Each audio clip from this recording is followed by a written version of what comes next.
So what dough did you use to make all of these great treasures? I used air dough, or what I like to call air dry clay. I used this kit, but you can also use this kit.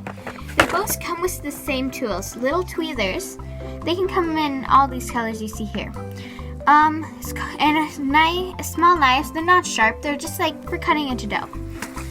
You can make this, it comes with instructions. You can make this little seam here, or you can just make whatever you want. The first thing I made was this small turkey dinner.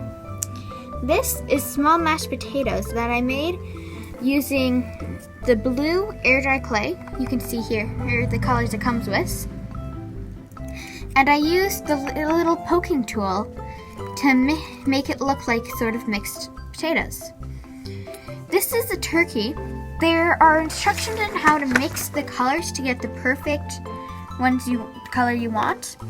I used the red and black mix to get this one.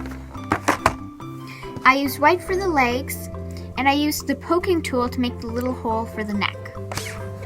And I just used my hands to make the circles for the legs and the big oval for the body. The gravy, I used this tool and poked a small hole in this blue one.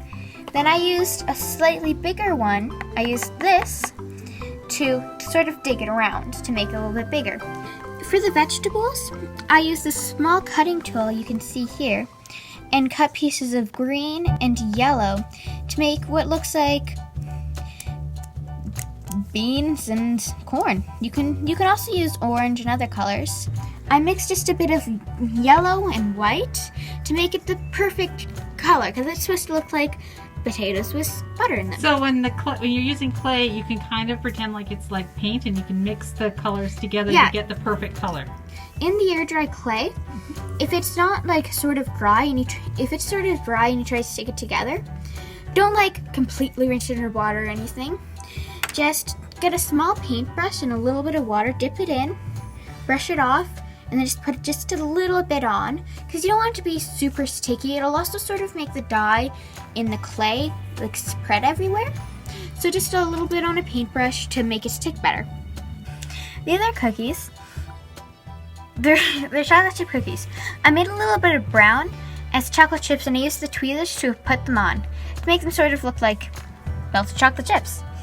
Now this is a mix of yellow and a little bit of red to get it more of that orange cookie kind of color. So did you have to use any special tools to make the donuts? Well, sort of. Okay, I'm gonna talk you through how to make these donuts. Okay, I used these, so I rolled out a small piece of yellow dough, sort of tapped it down up to like this size. Then I grabbed tweezers or this little poking stick. You could see the poking stick. And I made a little hole, and then I used the tweezers to sort of, like spread it out, like make it a little bit bigger. You don't want it to be too big. You can also use a pencil. I would suggest a sharp pencil would work best. Like a pencil, but it's better to be sharpened. Then you could poke it in there and have that nice round tip, like nice round smooth edges, like you see here. Then you just put them in the case. And you can put it back in your box.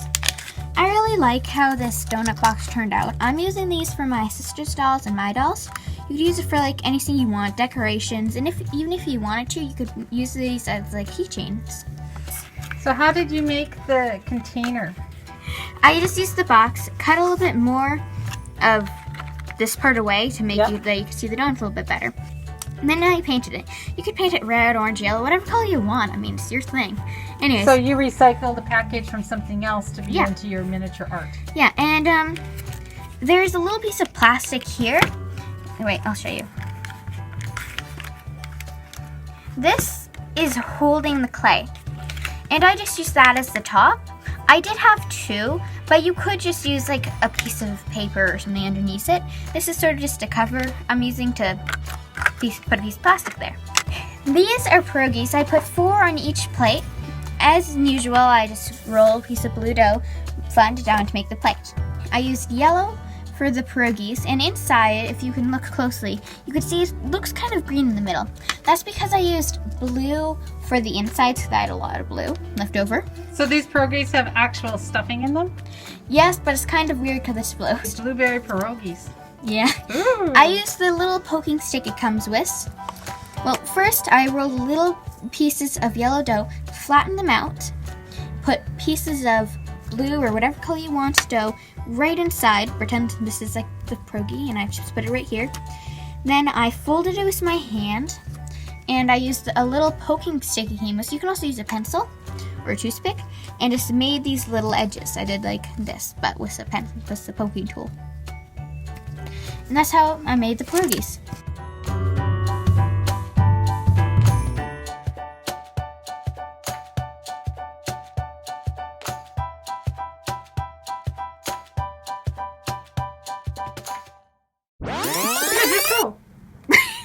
Okay, read it. No, because Okay. I'm going to edit it, so don't worry.